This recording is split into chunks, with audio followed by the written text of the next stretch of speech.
peut présenter ce que va vous montrer maintenant Sylvie Avicard, parce que vous savez qu'ici, à Télématin, on vous parle des savoir-faire, d'exception et de l'artisanat d'art. Et là, c'est l'occasion ou jamais, avec un palace parisien qui a travaillé là.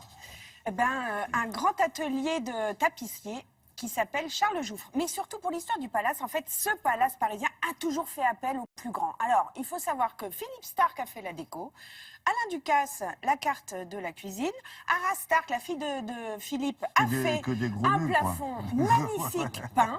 Donc, autant vous dire que quand ce palace refait quelque chose dans la maison, en général, ils vont chercher les meilleurs. Un palace qui était très prisé de la commande en tour à l'époque, vous voyez ce que je veux dire? Voilà.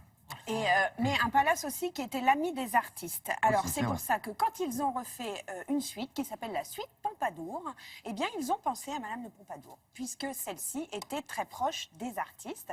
Et donc en fait, ils ont travaillé avec les meilleurs artisans français dans ce domaine. Notamment en ce qui concerne la tapisserie, en ce qui concerne les tissus, en ce qui concerne les passementeries.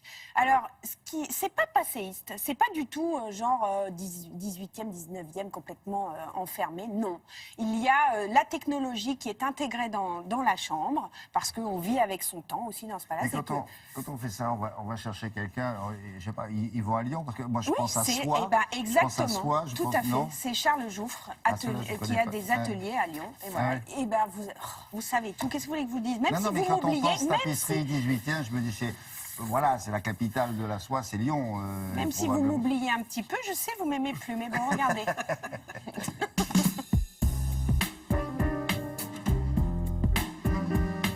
Un employé de la Poste, Augustin Meurice, a décidé de créer une auberge pour les Anglais qui était de passage à Calais. Et puis ensuite, comme le concept a fonctionné, il a eu l'idée d'ouvrir un hôtel à Paris. Et en 1835, le bâtiment a été inauguré au 228 rue de Rivoli, au cœur du 1er arrondissement.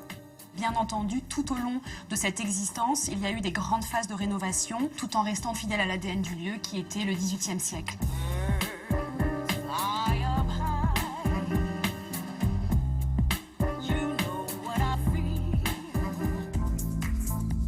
Holtman, le directeur général de cet établissement, il était évident de dédier cette suite à la marquise de Pompadour, puisque c'est une icône du XVIIIe siècle, c'est vraiment une personnalité emblématique qui était très précurseur également. Elle était protectrice des arts, c'est notamment grâce à elle que la manufacture de Sèvres a pu être créée. À l'origine donc de la suite Pompadour, il y avait vraiment cette volonté de continuer à faire vivre cet artisanat d'art, de faire appel aux meilleurs artisans.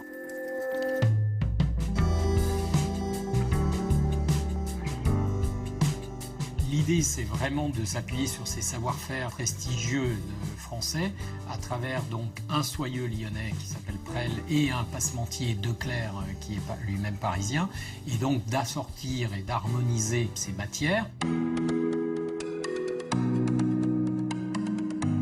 Nous sommes efforcés de lier, je dirais, le décor avec la technologie. Typiquement, une télé dans une chambre de ce type-là, ça fait désordre, c'est pas très élégant.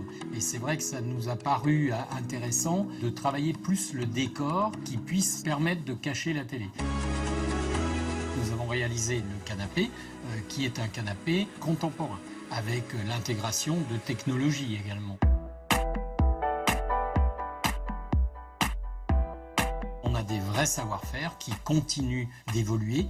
Nous formons beaucoup de jeunes, par exemple, chez nous en interne, en permanence, et tous les métiers d'art que je côtoie s'activent énormément. Le simple fait d'être français quand vous allez aux États-Unis, en Chine ou en Russie, déjà c'est une marque de confiance de la part de nos clients.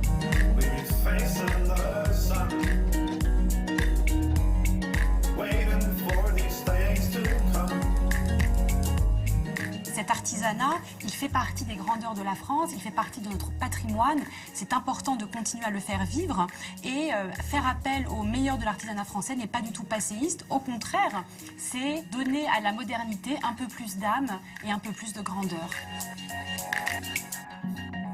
Vue sur les Tuileries.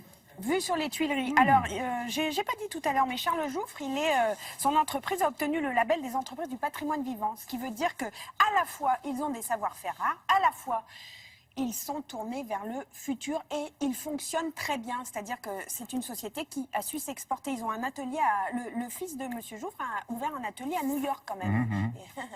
On va peut-être remplacer par la vous, météo. c'est bien. Vous, c'est Sylvie, c'est ça? Oui, moi c'est Sylvie. Alors oui. là, c'est marqué dessus, vous ne pouvez pas le trouver. Nathalie, allez au tableau.